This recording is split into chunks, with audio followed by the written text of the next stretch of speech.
I have to be very careful in what I say because a lot of these subjects are literally illegal in Belgium to discuss. It's terror, it's state-sponsored terror. You have my private information of 23 or 24 years of my life and they have nothing more than that a few of my friends used edgy memes in a private group chat and they said, okay, these memes are hate speech, we're now going to try to convict them for hate speech. So no, this is not at all a free country. I often tell people, if you want to know what the future of Canada looks like, just look what's going on in Europe. This is my interview with Dries van Langenhove. It is a few months old now. I interviewed him in October 2025. In this interview, we get into the absurd speech laws in Belgium. We talk about how he has been persecuted, how members of his club have been persecuted over memes in a group chat. It's quite insane. We also talk about the big existential threat facing white Western countries, which is immigration. We talk about the white guilt myths and this sort of indoctrination that has really impacted the people and how it's a major part of the problem. We also get into how right-wing nationalists can better fight back against this. I hope you enjoy. It took place in the Royal Gallery of Saint-Hubert, right downtown in Brussels there, Belgium. Please enjoy this interview with Dries van Langenhove. My name is Dries van Langenhove and I'm a nationalist activist. I might even say I'm the nationalist activist from Belgium. There aren't many like me, sadly. And I've had quite an eventful life up until now. I am 32 years old. I've got a family and children. And I was the youngest member of Belgian Parliament. Up until a few years ago. I've been a nationalist activist for all of my life, basically for 15 years now. I founded the biggest nationalist youth movement of the Low Countries, and because of the huge success of our movement, which was really making a difference, especially when it came to migration and remigration, the regime kind of started cracking down upon us. They tried to shut us down. And eventually they were quite successful in launching a huge hit piece on us, a documentary where they leaked chat messages or alleged chat messages from our group chats, private group chats. And I mean, we had 900 members at that point, which is huge for a Belgian movement. We're a pretty small country and a small nation. So it was a huge movement, impossible to control everything. And some young guys allegedly shared some edgy memes in a private group chat, which nowadays, if that would have been like the scandal today, nobody would bat an eye. I mean, even a few days ago, such a thing happened in America, and you had the vice president of the most powerful nation on earth defending these young guys and saying, when we're young, everyone shares some edgy stuff or makes an edgy joke, so that's not a problem. But 8 years ago, that's when this scandal was launched in Belgium. So you think like the era has kind of changed a bit since 8 years ago? You think it's kind of lightened up with kind of like free speech and this sort of thing? Or like people are more sympathetic to the right wing now? Is that the same in Belgium? Yes, a lot has changed. Of course, the Overton window has shifted massively. I mean, the things that I would say 8 years ago were controversial when it came to migration and remigration. Nowadays, it's becoming mainstream. Even for people like me, it's getting hard to keep up with the Overton window. It's shifting so rapidly. And of course, I'm very happy for me and for many other activists who have sacrificed so much over the past years to break the ice of this debate, that it's finally happening. It's finally becoming mainstream. And a lot of blood, sweat and tears, a lot of energy, a lot of money, a lot of suffering, sacrifices went into this. So I'm very happy with that. And the scandal against us was launched 8 years ago, and it almost nearly destroyed my life's work. We survived and we are now very successful, but it very nearly destroyed us. And I'm very sure that if the same scandal would launch today, nobody would bat an eye. Nobody would bat an eye. Really? You have to know, like 8 years ago, when the National Broadcasting Service, which is like the regime's propaganda branch, they launched this attack against us, and they said like, these young guys, they support Hitler. They launch, they talk about Hitler in private groups, and even they even said that we denied the Holocaust. None of us, like 900 people, none of us even spoke about the Holocaust. But according to Belgian law, if you share a joke about Hitler or the Nazis or World War II, a joke is the same as laughing with what happened. And laughing with what happened, according to the law, is the same as negating or denying what happened. Wow. So we came into this storm, and you know, young people back then, they know like this is a meme. It's just a joke. They didn't care. But older people, boomers, who barely had a smartphone back then, they don't know what memes are. And they thought, oh my God, these are neo-Nazis, radicals, these are dangerous terrorists. We have to eradicate them. So it was a very difficult time. But then a few years later, many of the people who then condemned us, they came to me and they said like, man, I'm sorry for what I said back then. Now I have a smartphone, I get sent jokes all the time. I realize that this is not a problem. So I was very quickly rehabilitated, and even half a year later, after this scandal, a poll of the biggest newspaper in the country showed that I was the second most popular political figure in the country. So it all went very rapidly, and nowadays I'm a very known voice on remigration, not only in Belgium, but in the world. So I'm quite content with the way things went. We also have a Holocaust denial law in Canada. It hasn't been enforced many times, but I'm curious, how long has that been the case in Belgium of this specific law? That and is this the one that was levied against you for a year in prison? Yes, exactly. So it's been in effect quite a long time in Belgium already. I think it was in the 80s or 90s that this was so at least 25, 30 years ago that this was implemented. Right. And now this law is being used against us in the most ridiculous, egregious way. So it was just jokes, and you have to know, these jokes weren't even shared by me. They were shared by some young guys who replied to a guy.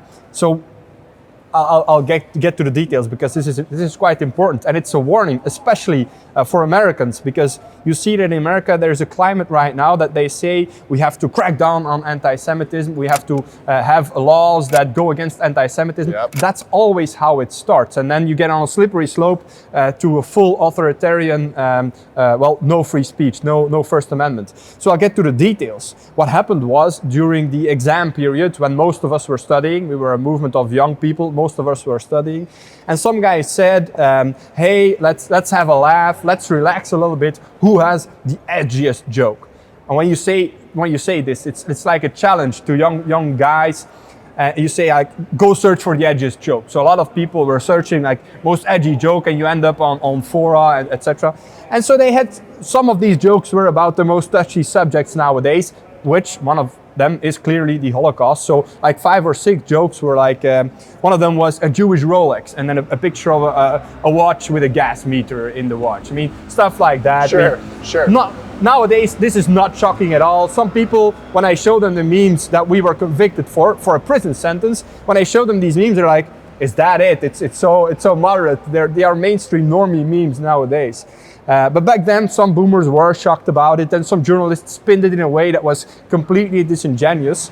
But then, years later, they were trying to crack down upon us, and they did 3 house searches with me privately, and 20 house raids with members of our movement, 50 Wow. interrogations. So it was pretty much one of the biggest criminal investigations in the country in the 21st century, and they couldn't find anything. So they didn't find one illegal weapon, one thing that ever went wrong. They couldn't find any evidence of crimes. So then they made up stuff. They just kept searching in millions of messages. So they had my computer, my phone, they had everything from 20 different people. And then in some messages, some private chat group, they found some memes, and they said, okay, these memes are hate speech, and we're now going to try to convict them for hate speech. And then there were trials for years on end around this, and eventually they convicted me to a year in prison, a 10-year ban on participating in politics, huge fines, huge damages that I had to pay,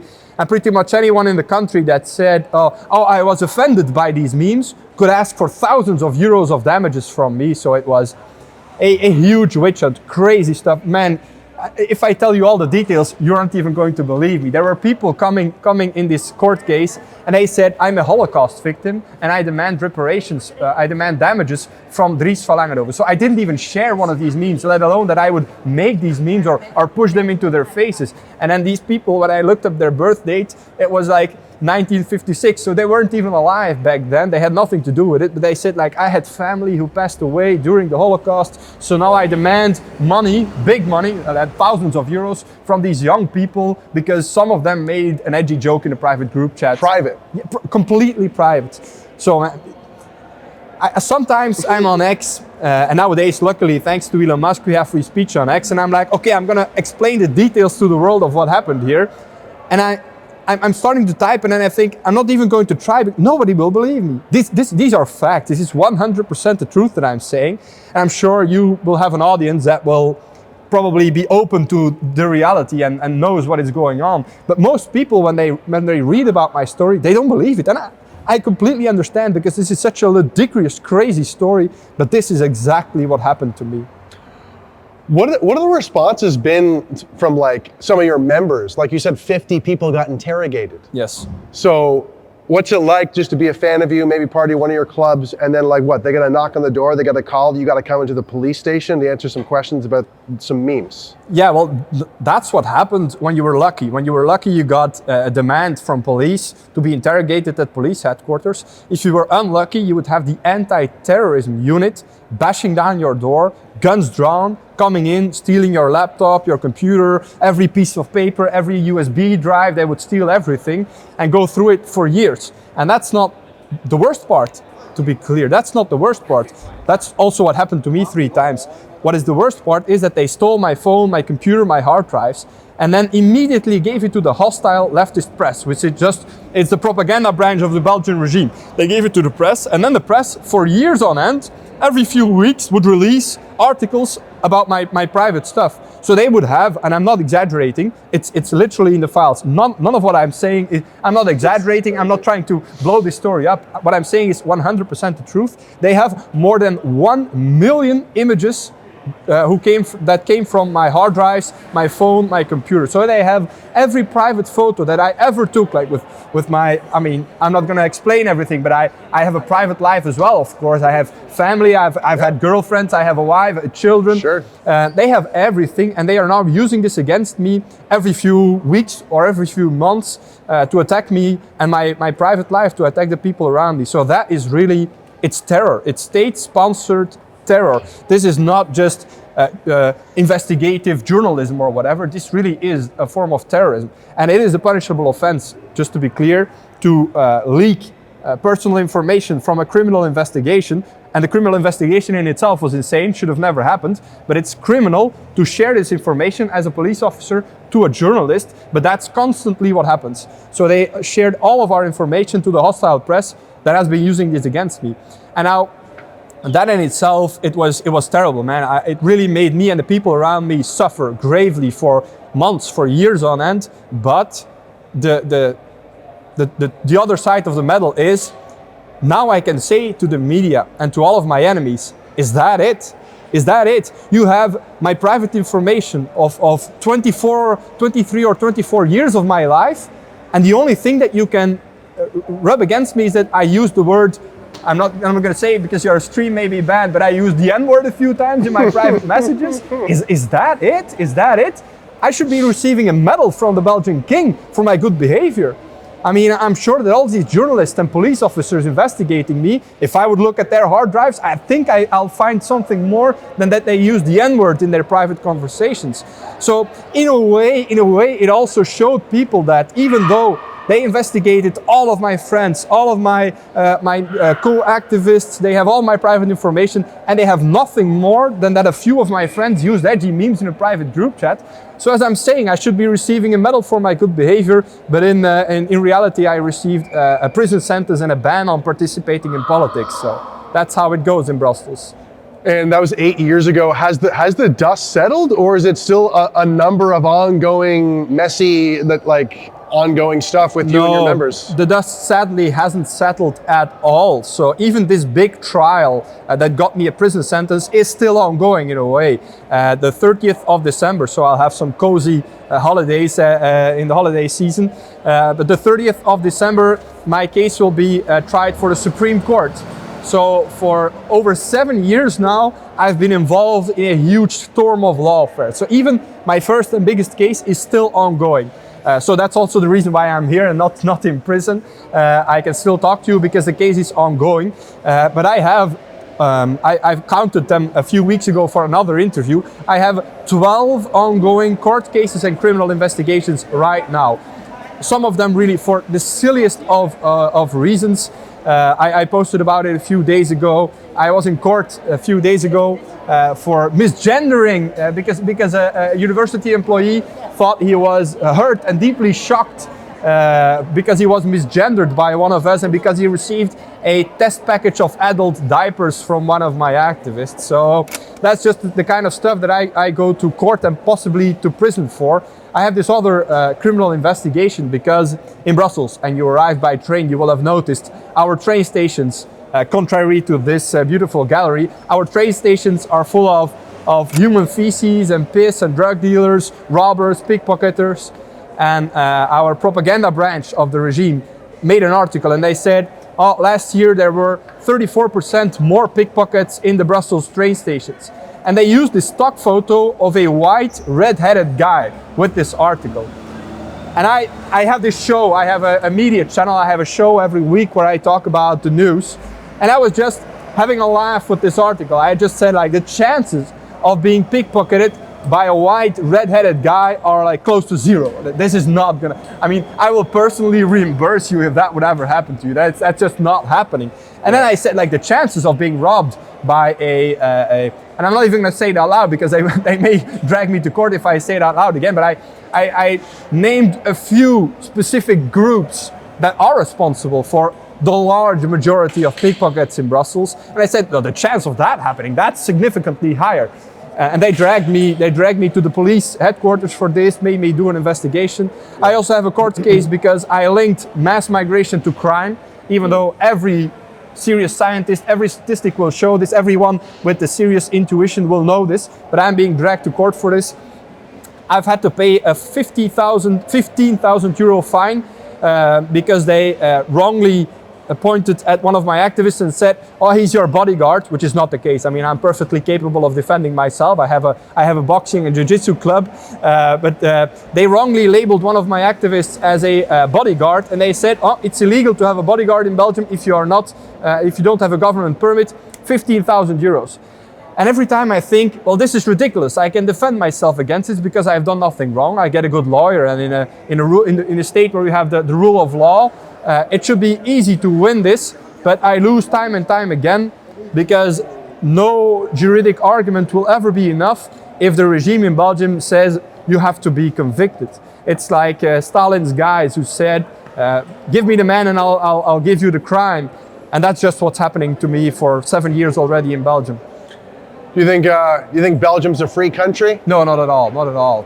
No, Belgium is, and in this, we have a lot of gold medals internationally. We have the highest taxes in the world, for example. But I think we are on the podium as well when it comes to crack down on opposition, crack down on right-wing activism. Because leftists in this country, just to make it sure, it's not like we have a country where there's a lot of order or where we just have a tyrannical regime. No, we have an anarcho-tyrannical regime. Because leftists like Antifa, they can do whatever they want. They can put buildings on fire, they can break into companies, smash everything, they can attack people. They can really do what they want, and they even get police escorts.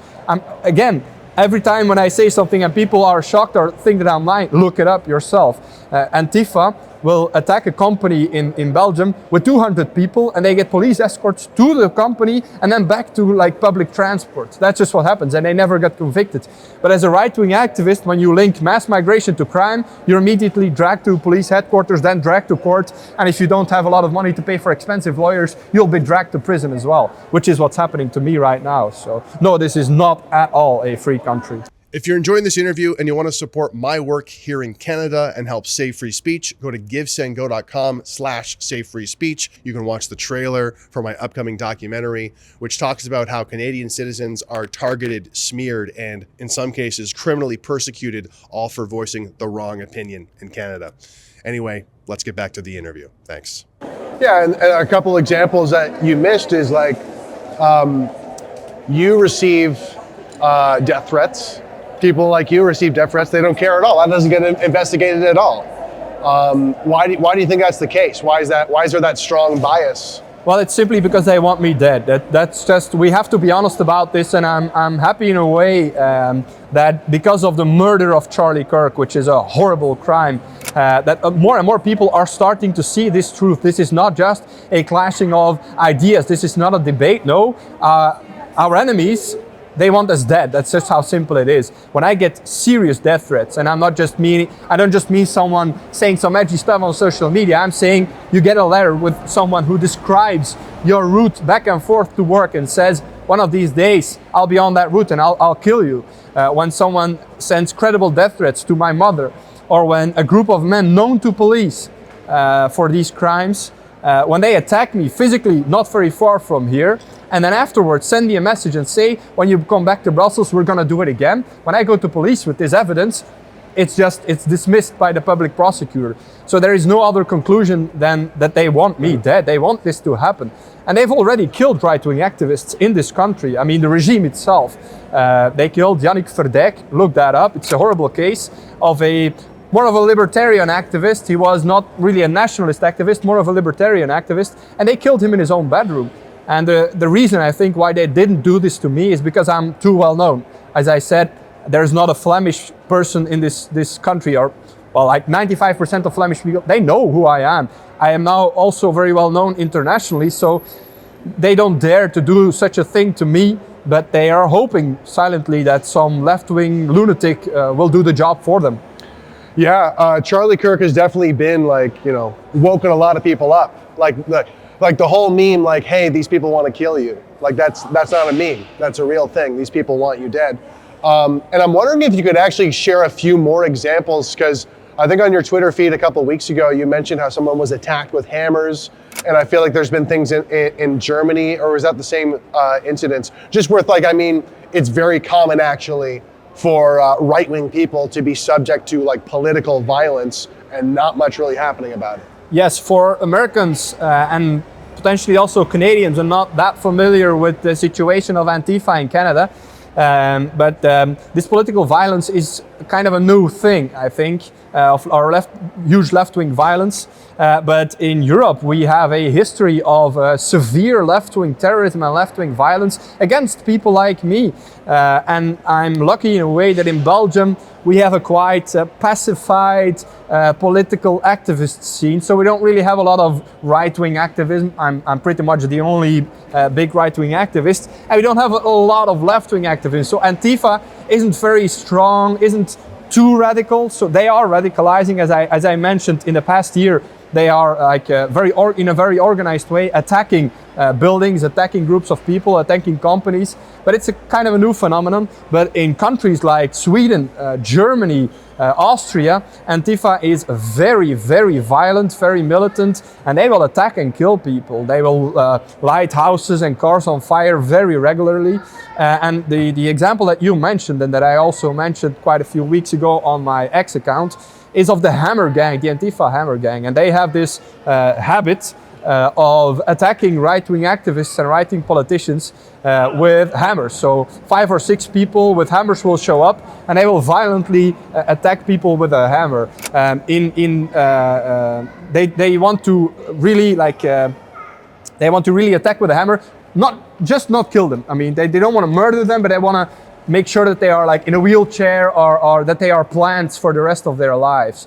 So that's what they want to do. And now one of these people of the Hammer Gang was elected in European Parliament. And Hungary, one of the only countries that hasn't lost its sanity in the European Union, Hungary wanted to take this person to court. I think her name is Ilia Saris. They wanted to get this person to court to convict her for being part of this Hammer Gang, this Antifa Hammer Gang. And the European Parliament actually voted with a majority to not lift her immunity. So we have someone who is part of a murderous gang, a Hammer Gang, in European Parliament. That's how crazy reality is in Europe. Why do you think Antifa, I was traveling Europe and I almost felt right at home. I'm like, oh, all cops are bastards, Antifa stickers and free Palestine graffiti everywhere. And I'm like, oh, this reminds me home. I'm curious, why do you think these people are so vicious? What do you think animates Antifa to be so violently militant? Well, nobody ever goes against them. So even though in Flanders we have I would say, right-wing conservative majority in Flanders, but still the regime itself, the Belgian regime, we have a very difficult political structure in this country. But if you are right-wing, you will be sabotaged in every way. Even though most of our entrepreneurs are right-wing, a lot of them are nationalistic, but none of them will openly say so, because you will be sabotaged and worked against immediately. Right. But if you're on the left, nobody will ever stand against you. They have free reign to do whatever they want. Yeah. And as I said, on the right, we think about leftists as people who just don't understand. I mean, if we would be able to explain them, if they'd listen, we'd be able to convince them to come to our side. But if you turn the table, leftists see us as horrible people, as malignant people who should be exterminated and killed, not convinced. That's a huge difference. And that's why they are so violent. That's why they attack us all the time. So it's a huge, huge difference. We want to build something. We want to build and renovate Western society. Western civilization is a better word, whilst the left just wants to destroy it. That's also why on the right, if you would ask some mainstream right-wing politician about me, they will be scared to give their opinion about me. But if you would ask a leftist politician about some Antifa group or some leftist extremists, they will say, oh, no problem, no, oh, maybe some methods, but oh, he's a good guy, they have the right ideals. That is because on the right, let's see Western civilization as a house. If I'm building this house and next to me is some, I don't know, some moderate conservative or a libertarian or whatever, people on the right, and we're all building this house, what a lot of right-wingers do wrong is they will endlessly debate and discuss how this house should be built. Someone will want a wooden staircase, another one will want a marble staircase, another one will want an iron staircase, and you're endlessly discussing. On the other side of the spectrum, leftists, they don't want to build a house. They don't want to build Western civilization. They want to tear it down. They are deconstructing the nuclear family, deconstructing race, deconstructing the nation. That's all they do. They want to destroy. And then it's easy to get along, of course. If you have, let's say, a socialist or an egalitarianist, and he's using a little hammer to tear down the house. And then you have someone from Antifa or a left-wing terrorist who comes with a bulldozer to smash the house down. They're not going to discuss. They're both destroying it. There's nothing to debate, really. They just want to destroy. So that's why they get along easily, and that's why their extremists are given free reign, and that's why on the right we are losing time and energy in petty discussions about small differences, and that's what we need to change. And I'm hoping that the horrible murder of Charlie Kirk will finally have woken some people up that if we don't cooperate right now, we're not only going to lose, but they will literally kill us. They will literally eradicate us, genocide us. So there is no time to waste, and we have to cooperate. Yeah. What do you think is the biggest threat to Western civilization? Well, it's obviously mass migration, but then on a deeper level, and I'm quite sure that many of your audience will have thought about this a little bit deeper than just the mass migration aspect of it. On a deeper level, it's our self-hate, I think. It's our lack of pride in who we are. It's our lack of self-awareness as well. And I'm going to mention a few words, and I have to be very careful in what I say, because a lot of these subjects are literally illegal in Belgium to discuss. Anything that goes about race or ethnicity is banned in Belgium to discuss. So I'm going to leave that up to the thoughts of our audience today, but we have to realize who we are. And with we, I'm not just saying the Flemish or the Belgians or even Europeans. We are a group of people, I have to say. I have to, as I said, I have to watch my words, but we are a group of people that are being attacked from all angles worldwide. And if we are not first going to start to realize who we are, and then going to defend ourselves and start to dream of a better future for our children, to create a safe future for our children, then we're going to disappear from the world. And if we disappear from the world, and that's a more political and philosophical aspect of it, if our group, you know what I mean by group, disappears from the world will go, it's going down the drain. We are if we would rediscover who we are, we could colonize the stars once again. We could save every animal species. We could save nature. We could clean the oceans. That's what we do. But if we disappear from the world, our oceans will be polluted. Every species will be hunted to extinction. And there is no way that we are ever going to get a rocket in the sky again, let alone a simple airplane. That's just what's going to happen. So if we want a future for humanity, our group, must rediscover who we are, and we must reclaim our leading position in the world. I want to talk about this, but now, as a foreigner, am I going to get in trouble if I? No, you won't. Yeah, okay. Because one of my questions was going to be, what kind of role do you think tribalism plays in politics in 2025? You kind of alluded to it there, but I can answer it, and I'll just be speaking code again. Attentful to what I'm saying, of course. But tribalism has always been there. It's always the leading factor in politics, and especially when you're mixing tribes, then it becomes heated, and this tribalism will become possibly the sole factor driving people's motivation in a democracy, as we call this horrible system that we have today. So that's just in a multicultural society, people will just be voting along ethnic and religious lines or tribal lines. So nowadays it's just becoming ever more clear to everyone that tribalism will be the deciding philosophy in the coming centuries, especially in Europe. But then again, I'm returning to my previous answer. It's so urgent that we find our tribe again, or the other tribes are just going to push us out, and even, I'm not even exaggerating, they will genocide us in the end, possibly by replacement migration and possibly by other violent means as well. So. Yeah. I like what you said about how one of the biggest challenges isn't just immigration, but it's sort of like the self-hatred that a lot of European stock people have. That's definitely the case in Canada. And I almost feel like every Western country has its own version of a white guilt myth. Like, exactly. In Britain you have the colonization, in the USA you have slavery. They recently came up with one in Canada that all these residential schools run by Christians and Catholics was actually genociding natives when they were just trying to teach them English. But what's the version, well, do you agree with that? And what's the version specifically for Belgium? Yes, I completely agree with this, and I'll first love to point out a simple principle. If we want to win as Europeans worldwide, I'm also talking about Canadians, Americans, Australians, if we want to win as Europeans, it's just a matter of changing our mentality. There are no huge logistical efforts that we would have to go through. I mean, we can send them back within 24 hours if we really want to. It's so simple. It's just our mentality that has to change. And for that to change, we first need to get rid of these guilt myths. We have been taught from a very young age that our history as Europeans is nothing more than colonialism, than the Holocaust, than the Crusades. That's just the guilt that we are being beaten down with again and again and again.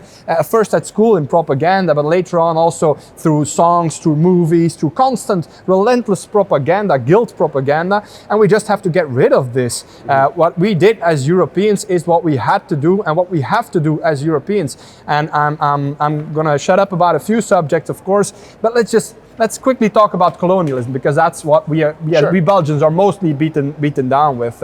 Also because some of us collaborated with the Germans 70 years ago, but I cannot talk about that. But when it comes to colonialism, we're constantly being taught that King Leopold, who is then now one of us, which was not the case at all. Well, King Leopold oppressed the Flemish, so my people, possibly more so than he did the Congolese. But we are now being taught that this was our fault, what happened, even though we had nothing to do with it. But it's all lies as well. It's just propaganda. It's made up propaganda. And there's this very good book by Bruce Gilley. He writes about The Case for Colonialism. That's the title of the book, a very good book. And he kind of dispels a lot of these myths about colonialism. And I'm not going to explain the whole book, we don't have time for that, but one of the interesting things that he says was whenever colonists would arrive in a country, anywhere, so any type of Spanish, Portuguese, Dutch, Flemish, English, doesn't really matter, whenever they would arrive, people from huge swaths of land would flock to the colonialists because they knew that these colonialists would give them a better life, that they would give them safety, food, medicine. So people flocked there. So there was no oppression, there was no danger coming from these colonialists. No, there was a better life coming from these colonists.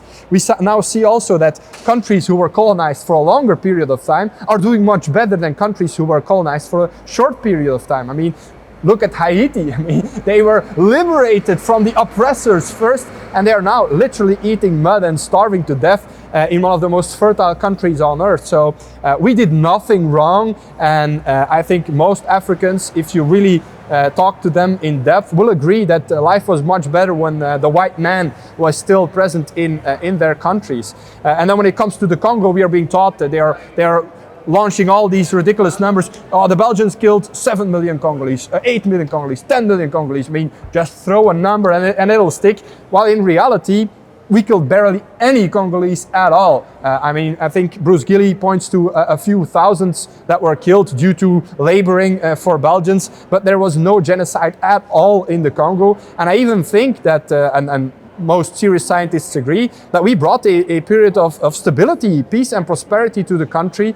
And if you ask them now, most Congolese live in either in war or in crime-ridden cities with no plumbing, no electricity, in dirt, in squalor. A lot of them long for the time that the Belgians were still there, which is not to say that King Leopold and his cronies didn't do anything wrong. As I said, they oppressed my people more than any other people on earth. But this, we really need to get far away from this white guilt if we want to save our nations and build a future for our children. Yeah. Real quick on that, because I spoke to someone about Belgian politics knowing I was going to talk to you, and he's like a liberal guy, but he rattled off the Belgians chopped off Congolese, their hands every time they didn't yield enough rubber.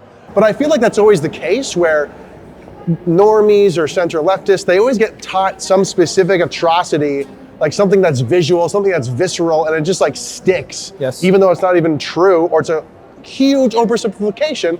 And that's what I think is the common thing with these white guilt myths, which is they act as if it was all this horrible negative thing, not at all looking at any of the positives that came of it.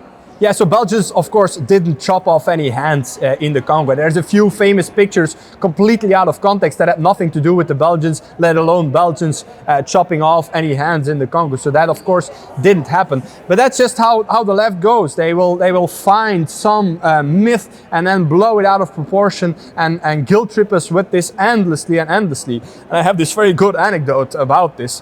When the Belgians arrived in the Congo, there were Arab slave traders present, and they were paying certain Congolese tribes to go after other Congolese tribes to get slaves and then sell them for the slave trade. So when the Belgians arrived, they actually went to war with these Arab slave traders, and quite a few Belgians, mercenaries, because it wasn't the official Belgian army at that time, but Belgian mercenaries who were fighting the Arab slavers died. And there is a monument dedicated to these Belgians who back then were regarded as heroes fighting the barbaric slave trade. So that's what we were doing there. We were doing good stuff.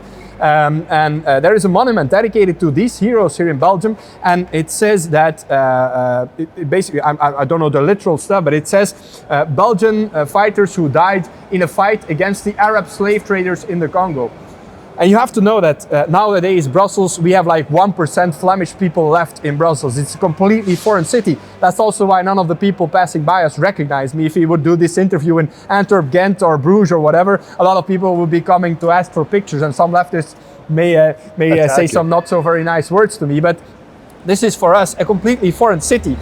Nowadays, a lot of Arabs live here. So the politicians in Brussels, to appease the Arabs, they went to this monument and they tore out the piece that said Arab slave trade. No way. So they chiseled it out. They chiseled out this piece that says Arab. So they are literally changing and rewriting history to appease the new Arab citizens of Brussels. And I did an action a few years ago, and I made a new piece of stone. I had it made that said Arab, and I pasted it in with this silicone paste. I pasted it in, so it was restored in its real glory, and it was once again giving honor to the people who literally died protecting the Congolese people.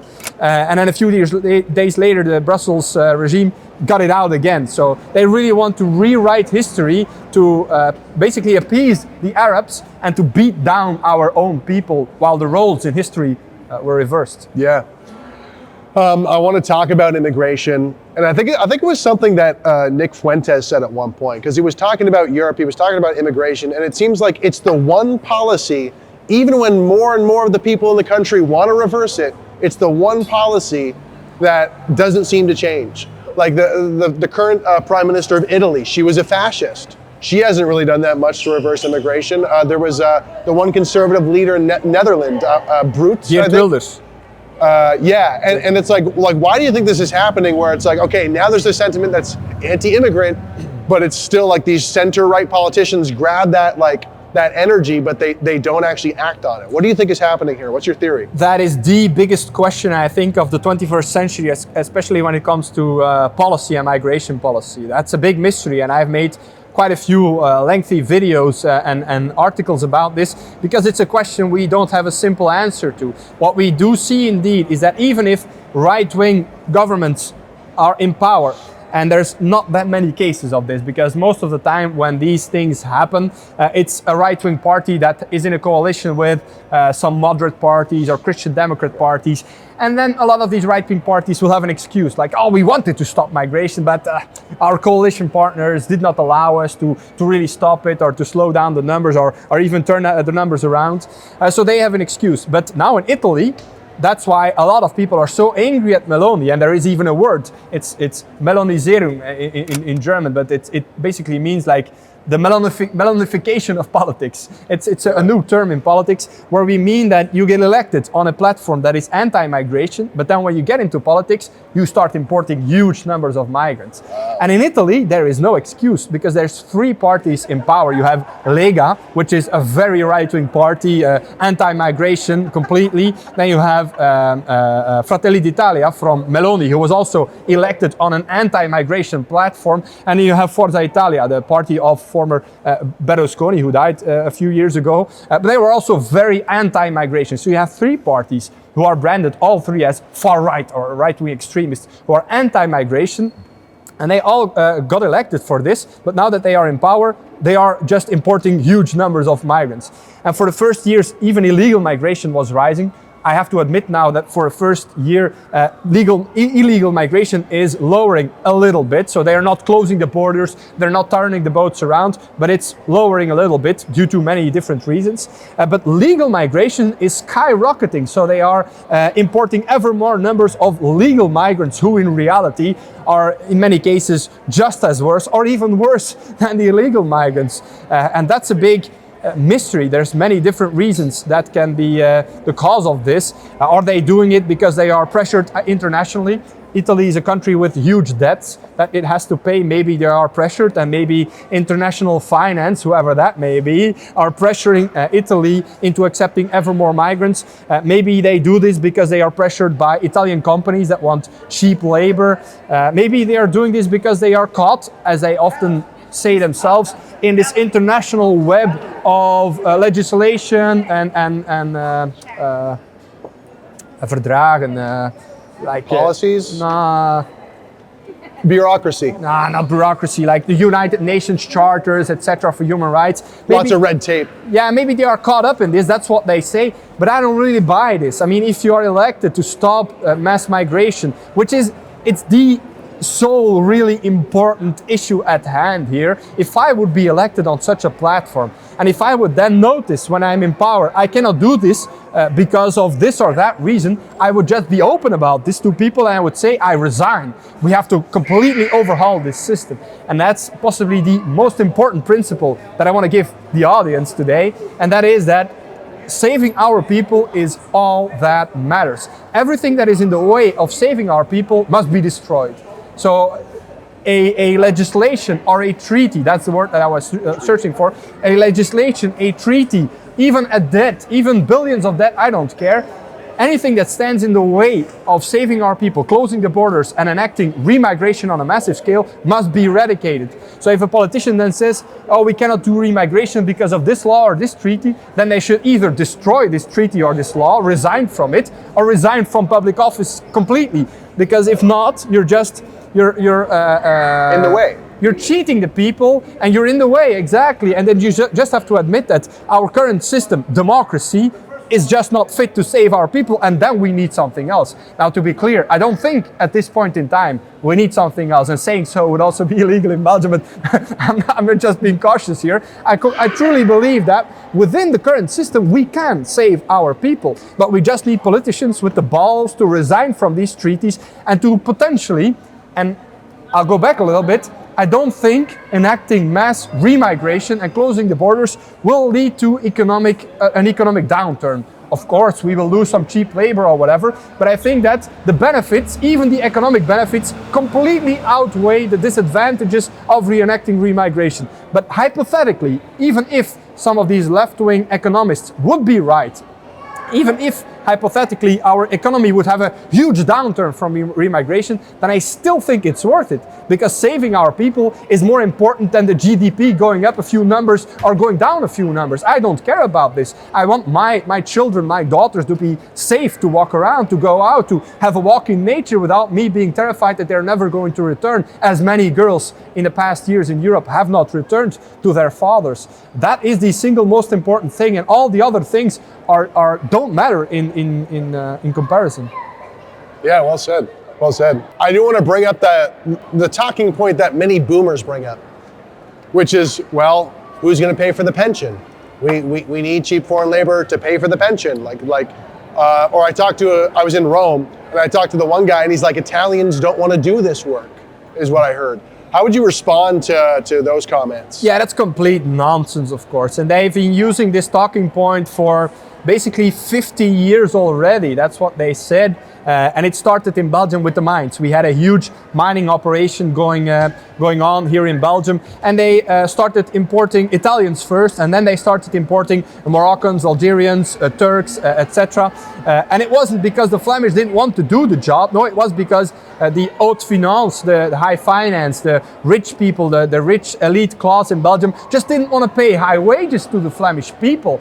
They wanted to pay lower wages to have more money, to put this money in Monaco, in Switzerland back in the day. Nowadays these people are in London and in Abu Dhabi, but back then they would be in Monaco and in Switzerland, hide all their money, and they just didn't want to pay high wages to the Flemish people working in the mines, so they imported people. And that's exactly the same thing that is happening now. It's not that the Flemish don't want to do this work, it's that third worlders will always want to do it cheaper. The same thing is happening in America with the H-1B scandal. It's not that the Americans don't want to do the work, no, it's that a random Indian guy from Mumbai wants to do the job for 30% less pay. And then the big capital will always want more money, and they will always be importing these people from the other side of the world. And we have to stop that with legislation. We have to really make it obligated to hire locals, to hire native people instead of hiring foreigners. But then again, also the numbers show that this is completely false. There's been enough scientific research over the past decades that foreigners will cost us a lot more money than they will deliver us money. We've seen now a new research from a few weeks ago that a Somali migrant on average going to the Netherlands will cost the Netherlands taxpayers 1.2 million euros over his lifetime. So are these people going to pay our pensions? Of course they're not. Another research showed that African migrants, 9 out of 10 will be on some sort of social welfare. So these people are never going to pay our pensions. They're never going to work in big numbers and support our economic system. And even if they would, I'll repeat that, even if the crazy hypothetical situation that they would, which is not true, to be clear, even if that would be the case, they would still not be welcome, because I cherish our high trust, homogeneous communities more than I do a few numbers going up or down of the GDP. So you mentioned, fighting the sort of white guilt and the self-hatred. You mentioned like this, for whatever reason, there's the policies, there's the treaties that are hard to get out of the way to try and actually reverse immigration and get remigration policies. Is there any other major obstacles or major important things that the average right-wing nationalist, remigrationist should keep in mind, or that's important to pay attention to solve this problem? For the average remigrationist, I would say we need to keep pushing the Overton window. We've achieved tremendous success over the past few years. I mean, look at the word remigration, for example. A few years ago, this would be a fringe, extreme right-wing word. Nowadays, mainstream politicians are using this. The American president is using this word. He's launching a new department of remigration. They're constantly using this word. In the Netherlands, a few years ago, this would have been looked at as something very radical. And now in the new elections, in 2 weeks there's elections in the Netherlands, 5 different political parties have remigration in their election programs. So we're making huge successes over the past years, and that is thanks to the relentless effort of remigration activists who have suffered great sacrifices to achieve this. So I would say keep pushing. And to all the other people, I would just say be open about it, speak up. The media, who is very hostile and left-wing in Belgium and in the whole of Western Europe, constantly want to make it seem that if you are for remigration, if you want to maintain our heritage, maintain our high trust, homogenous communities, then you are an extremist, you're on your own, you're isolated. But in reality, most of us think this way.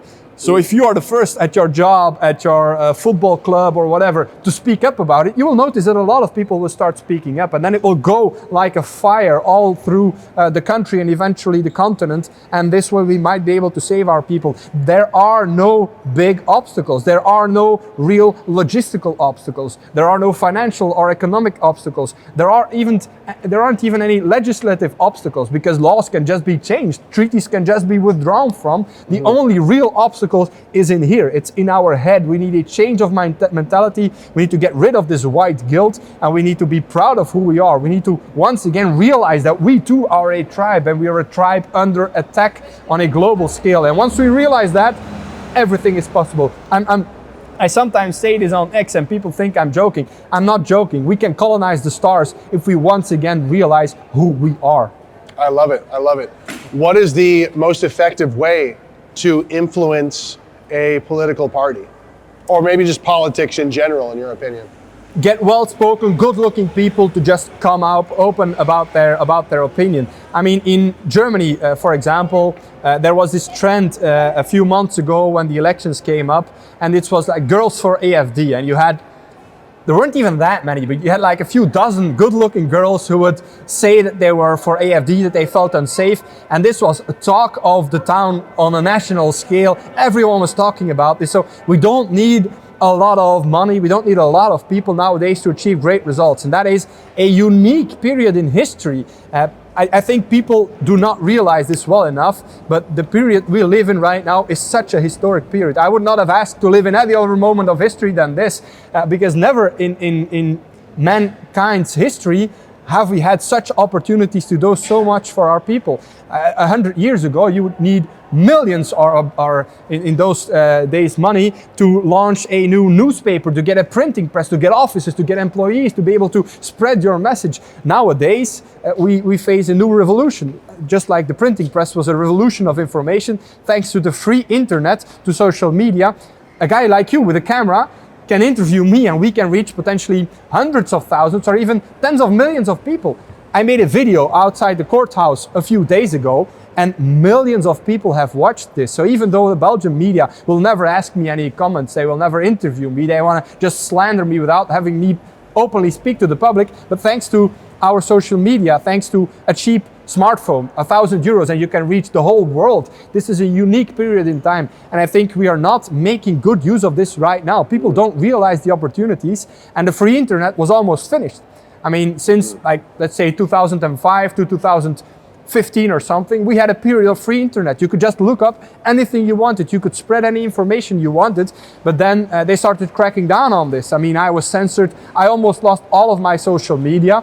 And I thought this window of opportunity, it's closed. And we didn't use it to save our people, but thanks to Elon Musk and also Donald Trump, for all of their faults, they gave us free speech all across the world, not only for Americans, but also for Europeans. The only reason, I think, why we can have this interview and spread it to a lot of people is thanks to Donald Trump and Elon Musk, who gave us another window of opportunity for free speech, free use of the internet, and to spread our message and potentially save our people. So people were asking me, oh, what can Americans do for us in Europe? They can give us freedom of speech, which is really the only thing we need. If they can keep us out of prison, and if they can keep our voices heard, we'll win eventually, because we have the truth on our side. We have morality on our side. So that's so important. And we now have received a new chance for freedom of speech. We have to make good use of it, because by the next presidential elections, it may all be over. I'm hoping that some new Republican who is in favor of freedom of speech will win, of course, but if a Democrat wins, it's all over for us in Europe, because the new legislation, it's drafted already. They want to shut down the internet. They want to create central bank digital currency so that people cannot donate to people like me anymore. It's already difficult right now. Most of the banks will throw me out, but I can still receive some form of donations. But once CBDCs are in play, I can never receive any donations. I cannot do any kind of business anymore. They want to launch a new digital identity where people have to log into social media using their real identity. They cannot be anonymous. And for me, I'm not anonymous. I'm just using my own name. But you see how many lawfare, how many sabotage I face because of this. For a lot of ordinary people, that's just not a luxury that they can afford. They don't have the ability to crowdfund for expensive lawyers, etc. So once these digital identities come into play, there will be no possibility for them to spread a remigration message. And that's the future we face once the free internet shuts down, once someone else gets into the White House. So we have a few more years where we really have to get this done, because we cannot waste this opportunity again as a people. And what would you say to somebody who's maybe sort of on the fence, like they see your content, they see what you're doing, they agree with you, but like maybe they have a job or maybe they have a friend, they're afraid of the consequence of speaking out? What would your pep talk be to like motivate them, to encourage them to speak up and say something? There is nothing more important than the fight and the struggle for the future of our people and our children. If you do nothing now, out of fear of perhaps losing a few friends, out of fear, who are not really friends, but out of fear of losing your job or losing a financial opportunity or whatever, if you are fearful of losing that, then eventually you will lose everything. You will lose your safety, your heritage, your family, your job, everything. You will lose everything if you are not coming off the fence right now and joining the fight for our people. It's so important that we use this opportunity. We may only have a few years left of freedom of speech to speak up before it's too late. Before CBDCs and digital identity is implemented, we're gonna have to do this right now. So get off the fence and get working. And what do you do? Like you've been through a lot, and you've gotten used to it. You've built thick skin, obviously. But how do you push through all of this persecution, this obscene, unbelievable persecution? How do you push through all this? Well, it's because I don't see this as a choice. If you see this as a choice rather than a duty, then every day you will be faced with very difficult choices. If you have to be in doubt whether you will say something, if then at the Christmas party your leftist aunt will give you a side eye, then you're going to lose all of your persuasiveness. If you have to be in doubt over doing a certain action, if it may lead to a fine, or if it may even lead to a court case, you will lose your energy and your drive to do these actions. But if you, like me, decide that the future of our people, that the future of our children is worth some sacrifices, then you will have the energy, then you will have the drive, then you will have the persuasiveness. And people often come up to me and they say, how are you enduring all of this? I mean, I've had to pay close to 400,000 euros in lawyer fees over the past 7 years. That's I mean, the average house. That's what my parents had to save up all of their life for to buy such a house.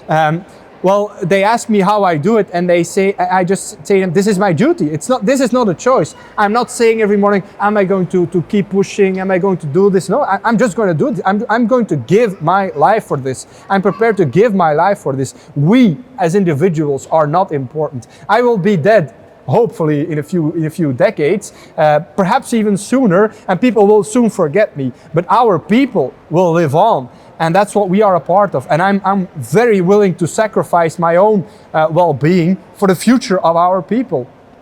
That's what our ancestors did for millennia, and that's what I'm going to continue doing. What I'm doing is not crazy. What I'm doing is exactly the same that our ancestors have been doing for thousands upon thousands, even hundreds of thousands of years. What other people are doing, simply regarding their own life as a start and an ending instead of as a chain of generations, that is weird. That is unworldly. That is completely an anomaly in the history of mankind. So what I'm doing is actually quite normal, even though it may seem crazy to some people.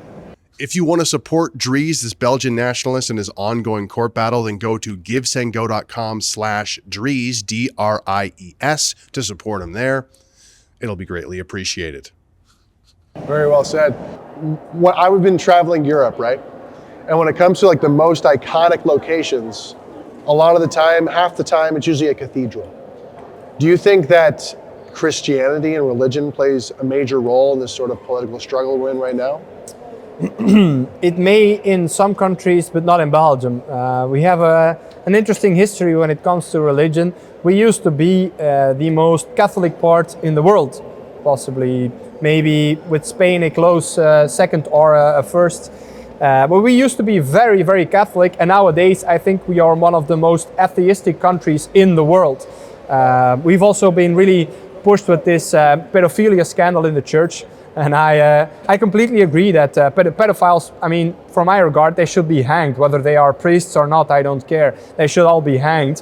But that really destroyed a lot of the credibility of the church in Flanders. So we have very few Catholics left. We have the traditional Catholic Latin Mass regaining some strength, and I see a lot of young families joining us there. But there's not many Catholics left, sadly, in Belgium. So. It doesn't really play a big role in our current political debate, but through our history, as you will notice, whenever you come to one of our cities, our towns, there's big churches everywhere. We used to be very Catholic, and I think a lot of people need to realize that they seem to be loving the fruits of our Catholic tree, but they want to denounce the tree. They want to chop down the tree, but they still want to enjoy the fruits. They love our architecture. They love the fact that we are polite to each other. They love traditional families and whatnot, but they hate the Catholic Church mostly because of these pedophilia scandals. So I would say to them, if you enjoy the fruits, you're going to have to be mindful of the tree, to respect the tree as well. And that's difficult for some people. Absolutely. What do you think is like we talk about the white guilt, but aside from that, is there like, what is like the number one like psyop or like psychological operation that you think is like influencing the average European or the average white Belgian person to hate themselves? Well, firstly, it's that white people or the white race doesn't exist. That's what we're constantly being said. We are all one people. Egalitarianism is basically the new religion worldwide, by the way. It's also a huge problem in America, Canada, Australia, and whatever. It's egalitarianism. I think that is at the root of pretty much all of our problems. Now, the problem is that if I want to be open about this, I will say things that are punishable with a prison sentence in Belgium, because you are not allowed to go against egalitarianism. Even stating that there are different peoples and that there are differences between these peoples is illegal in Belgium, because that immediately holds a value proposition between these people, and that is illegal. So at a certain point, I was giving a lecture at the Catholic University of Leuven, which is supposed to be the lesser left-wing university in Belgium. But sadly, all of our universities are either extreme left-wing or left-wing, and KU Leuven is left-wing. But I gave a lecture there, and a former head, like the former dean of the university, the big boss of the university, he said that he doesn't agree with me because he holds no prejudices against people, and he wants to judge people as individuals, not as groups, blah, blah, blah. You know how it goes. And in this lecture, I received a question from a student about this, and he said, could you give your opinion about this? And I had to be very, very careful, because of course, I cannot say stuff like this group exists and this group exists, and I like this group more because this and this and this, and that group less because this and this. That is completely illegal in Belgium. So I didn't do such a thing. Now, what I said was, I hold prejudices, and so do you. We all hold prejudices. And I gave a few examples, and I said them as questions, so not as statements. What I said was, if you would have to enroll your child in a school, and you would be able to choose between two schools in your village, which is quite often the case in Flanders, so it's not a completely hypothetical scenario. If you would have to choose between school number one, which has a lot of African-looking children. So I didn't even say African children. I said African-looking children. Everyone can make up for themselves what such children would look like.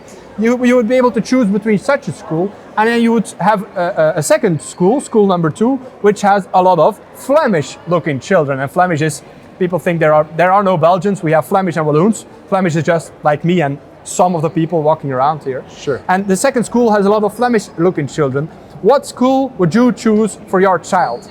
And then I said, most people, I didn't even say that I would make such a choice. I said most people will choose the second school. What we see is that even leftist politicians who claim diversity is our strength and we need to import an ever-growing number of migrants from the third world, even they will not simply enroll their children in the second type of schools with Flemish-looking children. They will sometimes drive over an hour to such a school to enroll their children there. And you have, for Canada, for people from Canada, an hour is very short. For people in Flanders, that's huge. That's half of the country. So driving an hour for a school is outworld. It's crazy. Right. But we have examples of leftist politicians driving over an hour to be able to enroll their children in a almost completely white school. I didn't even use the word white in the lecture. But for stating that most people would choose the second, I got a court case for this. I actually had to face court 3 weeks ago in Leuven for this statement, because they say that by doing so, I am saying that there are different groups of people and that some groups are superior to other groups. And that is under the law against white supremacist thinking. It's a punishable offense in Belgium. I didn't even mention race. I didn't even say like Flemish-looking children are smarter than African-looking children. I said no such thing. I simply asked a question to my audience to make them see that even they hold prejudices and that it's completely normal as well. I mean, evolutionary thinking, pattern recognition is probably the most important trait in mankind's history. Without this, we would have all been eaten by lions and drowned by building our campsite next to a river or by trying to pet a saber-toothed tiger. So pattern recognition is what made us evolve into the humans that we are today, or at least to the humans that we were 50 or 60 years ago, because we have lost the skill of pattern recognition due to propaganda. But this is simply illegal in Belgium, so I cannot fully answer your question. But combating egalitarianism, especially in countries where this is still legal, is the most important thing that you can do. What, can you just list off the name of this law so I can look it up? Yeah, it's the law against the spreading of white supremacist ideas. That's interesting. I can send it to you. That's interesting because it doesn't really sound like it's opposing one ideology. You described it as if you oppose like the ruling state ideology of egalitarianism, yes, then you get charged. Yes, exactly. And that sounds, I know a guy who lives in Turkey, that sounds like the law in Turkey, which is like you can't disagree with the ruling, if you offend the ruling religion or ideology, then you will get arrested for that in Turkey. Yeah, exactly. That's pretty much the argument that my lawyer made in another case where I was convicted for this law already. So I have ongoing court cases, but I've also lost court cases for these things. I am also already convicted for this law, and my lawyer used the same arguments, but the judge didn't care, of course. So I do want to mention Manneken Pis because I was touring around here, and it was like a cult. It was like everyone was so upset. Like, how do you feel about Manneken Pis when you have all these beautiful cathedrals, all this beautiful architecture, and there seems to be this huge disproportionate amount of energy on this pissing statue? It's truly, Belgians don't care about Manneken Pis, or Flemish people don't care about Manneken Pis. If you would ask a Flemish person, what are you proud of? They will mention cities like Bruges, Ghent, Antwerp, Brussels as well. I mean, really, the city center, the Grand Place, the great market square of Brussels, it's beautiful. It may even be one of the most beautiful places in the world. I mean, I would really recommend, if you visit Belgium, visit Bruges. It's so beautiful. I would say Venice is number one, Bruges is number two. It's so beautiful. That is what we are as Flemish. Our medieval history, our medieval architecture, it's so beautiful, well maintained as well. Our cuisine is, one of the best in the world. Mm-hmm. I would say that's stuff we're proud of. Manneken Pis is really irrelevant in Belgian history and irrelevant to most of the inhabitants of Belgium. But it's a tourist thing. I mean, all the tourists want pictures there. They sell these little statues of Manneken Pis, but truly most people don't care about it at all. I guess the reason I brought it up is it reminds me of another thing that I think preys upon white people, which is like this degeneracy. Like, you know, I feel like white people are fed a lot of degeneracy of like just like partying, and like that's where you find your meaning in life. And like I was at the Manneken Pis statue, and I saw all these like, you know, millennials like taking photos with it. It looked like hippies or whatever. But yeah, the thing is, I don't want to go too deep into this, but because Sure. it sounds a little bit conspiracy-like, and I don't know if it's that the case, but I think a lot of the things that we are naturally proud of, our beautiful architecture, statues, city centers, they can be linked in some way, especially by leftists, to our colonial history, to oppression, and this was built by racists, and that's often what they do. I mean, in America as well. Right. Oh, this university was founded by a racist, so we're going to have to tear it down. Like, in America, they have few very old houses left, but if some slave trader once lived there, you have to burn it down, the house. That's how they think, and that thinking has kind of infected a lot of the minds in Belgium as well. So that's potentially why they are not too proud of this, and they are proud of something that is very easy to be promoted, like Manneken Pis, which, I mean, that's not a colonial thing. Yeah, it's not threatening. The ridiculous thing is also, if you mention our cities, they will say, oh, most of the leftists, and especially the migrants, even like, that's the funny thing, migrants from Morocco or whatever, who were part of the Arab slave traders, literally trading Congolese slaves, so the thing that we stopped. The Moroccans will then say, oh, your cities were built with slave labor, they were built with money from the Congo. It's so ridiculous when they say these things. But most of our cities were actually built centuries before the discovery of Africa and the Congo.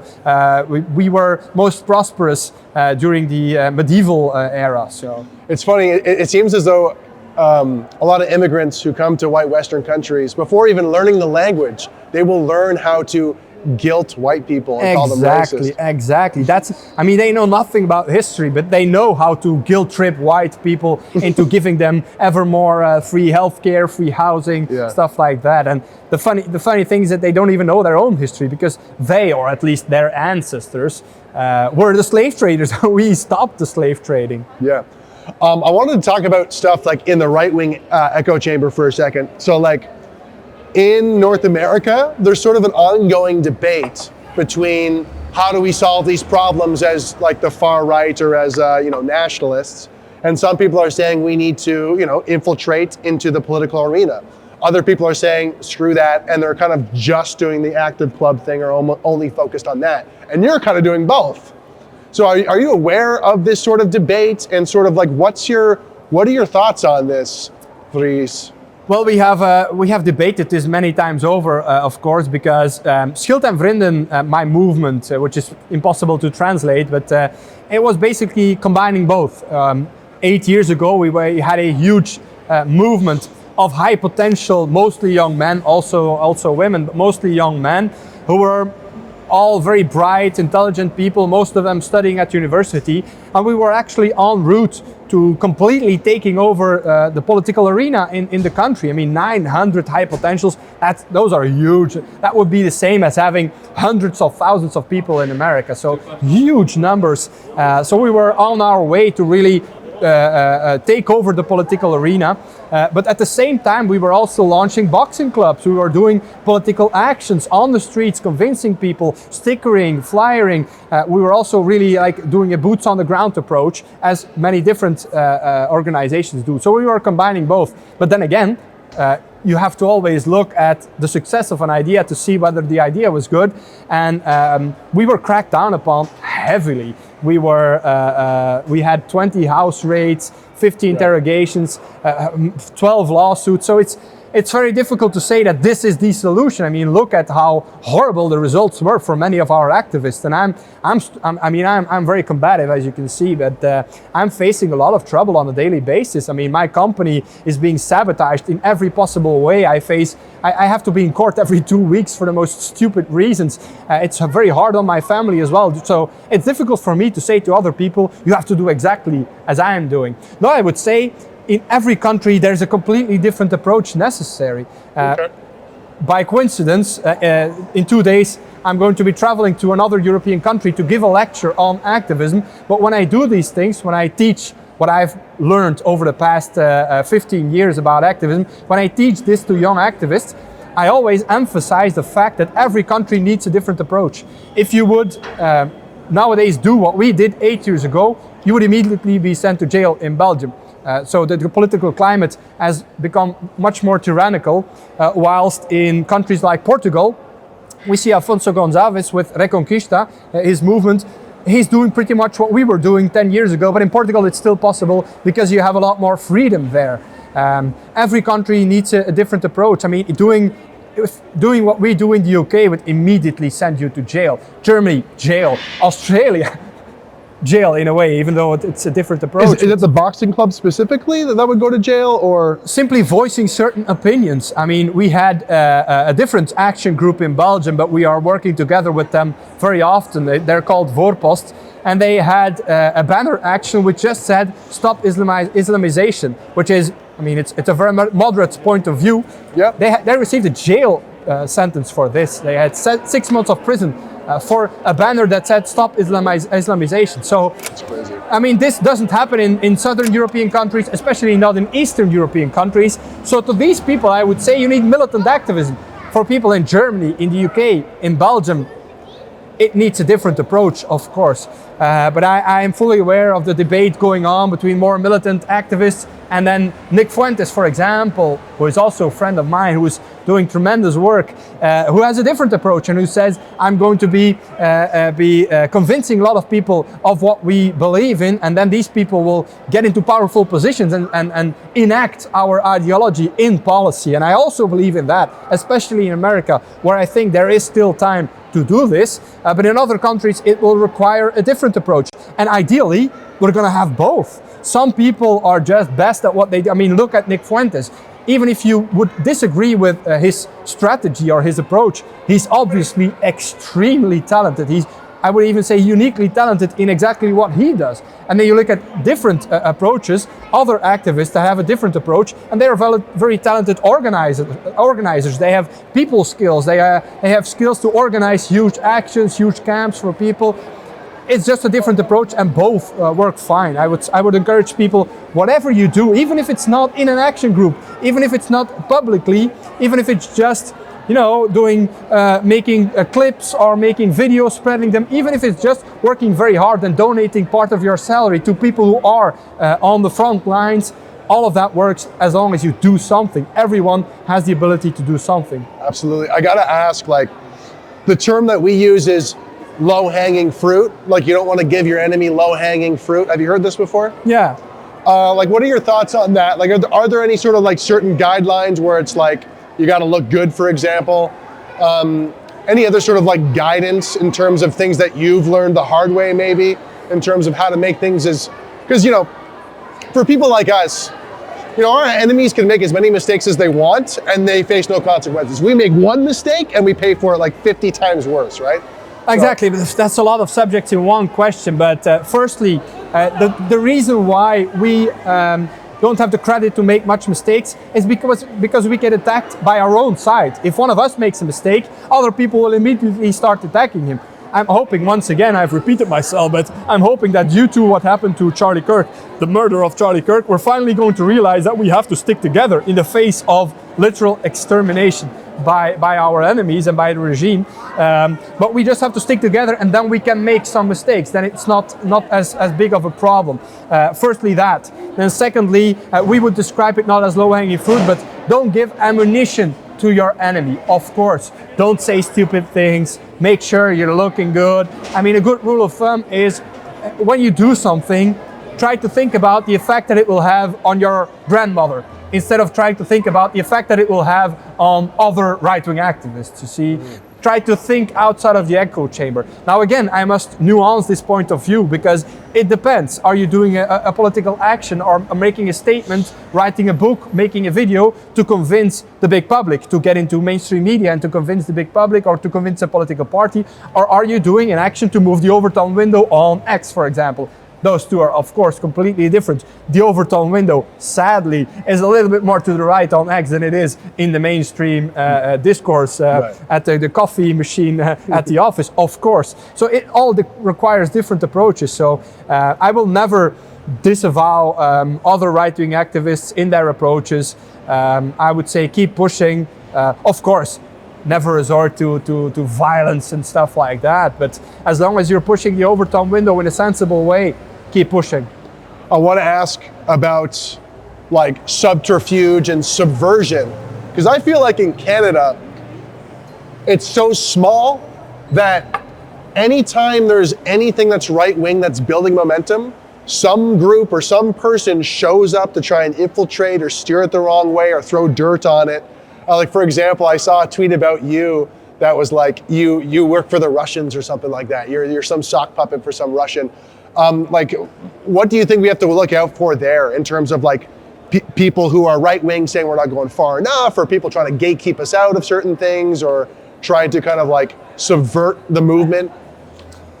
Yeah, just to make it very clear, I have never received any international donation, let alone a donation from a country or a state actor or whatever. Sadly, I mean, I would say sponsor my givesendgo, please. Go there, make a big donation on givesendgo/Dries, and then I will be able to continue paying my expensive lawyers and staying free, so I can give these interviews. No, that's something always to be very careful, of course. Don't become paranoid. It's always a possibility, but try to be mindful of who you allow in your circles. Try to not say too much stupid stuff, but it's unavoidable. I mean, in our movement, we have our own boxing club, a physical location, and I mean, if you want to make European youth resilient and strong again, you're going to have to allow people in that you don't know already. You don't just want to make your own group strong. You want to attract new people. Then one day we had an infiltrator, a journalist from a left-wing publication. Well, all publications in Belgium are left-wing, but apart from that, he infiltrated us, and I immediately saw, I mean, I've been giving boxing classes for a few years already, and I immediately saw some men are never going to be able to dance, and some men are never going to be able, like, to box. You can just see it. He was one of these guys, but I felt a little bit sad for him, but we helped him. He, of course, at that point didn't know that it was a journalist. But he started asking people questions, and even though we have no politics on the mat, after training, of course, people will be discussing politics and will be saying some stuff, but he went training with us for 3 or 4 weeks, but he found nothing substantial to use against us. So not because we were overly cautious or whatever, but just because we are very normal people. And we have had journalists from mainstream publications visit our boxing club, and I would even say that the publications that they made were quite good in a way, because they had to admit that this is just working well, everyone's welcome here, they're doing good work, everyone's happy. But this undercover journalist, he was frustrated because he couldn't find any dirt on us. So what he did was he doxed everyone. In his article, he was naming names, he was naming people, it's semi-illegal in Belgium, but of course the regime will never convict one of their own. And that led to a lot of trouble for a lot of people. So a lot of our trainers and high-level boxers, they got in trouble for this. And then the head of the boxing federation in Belgium, who is a Moroccan, that's just how it goes in Belgium, he had letters sent by lawyers to these people who were doxed in the article, and he said, if you keep training at Dries van Langenhove's boxing club, then we are going to throw you out of the boxing federation, which means they cannot train any people, they cannot participate in competitions, so they will lose their livelihoods, their income, and also lose their dreams. You cannot participate in an international level if you're not a member of the Belgian Federation. So a lot of my trainers, a lot of my members quit then because they were scared for their jobs. I mean, we had like police officers training with us, people who were in the army, etc., just right-wing guys. That was very difficult, and it didn't shut us down. But then a few weeks later, the regime was probably frustrated that we were just continuing and finding new trainers, etc. And that was a controversial point. I was attacked, I remember, by a Canadian guy, you probably know. I'm friends with him right now, but he attacked me because I said, I mean, we even have foreigners who are trainers with us, because I had a very difficult time finding Flemish guys to train with us. Right. The boxing sport in itself is already very foreign in Belgium. We don't have a lot of Flemish people boxing, it's mostly foreigners. But I had a few, like a Turkish guy who gave Muay Thai training, and some guys attacked me like, oh, can't you find a Flemish guy to do this? Well, I couldn't at that point. But anyway, it was a difficult time for us, and then the regime sent 15 police officers to do a raid on our boxing club. So they raided it, they wrote down everyone's ID, they asked for our paperwork, etc. And even though we were in order with everything, well, I don't have to explain it to you, a week later, the same training, there was like 1/3 of the people left. I mean, people don't like being raided by armed police when they're doing a training. So that really made it difficult for us. a lot of people will hear scenarios like this and see how you've been persecuted, and they'll be like, see, that's why there's no chance. That's why there's no hope. And like they just black pill, right?